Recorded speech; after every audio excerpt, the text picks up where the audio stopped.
Samantala sa ating police report, utility van sumalpok po sa poste matapos umanong makatulog ang driver. Para sa detalye kasama natin, Idol Jam Victorio.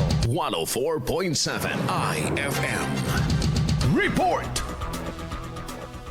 Sumalpok sa poste ng kuryente ang isang utility van sa Barangay Banawang, Santa Barbara, Pangasinan dakong 2:00 ng madaling araw nitong Lunes matapos sumanong makatulog ang driver habang nagmamaneho patungong Kalisyaw. Bate sa inisyal na investigasyon ng pulisya, nawalan ng kontrol ang sasakyan at bumangga sa poste dahilan upang madamay ang isa pang nakaparadang tricycle at ang pinto ng kalapit na tindahan. Sugatan ng driver at apat nitong sakay na agad isinugod sa pinakamalapit na paggamutan. Nasa kustodiya na ng otoridad ang utility van para sa tamang disposisyon. Kasama mo mula dito sa IFM Neguban, ito si Idol Jam Victorio. Tatak IFM.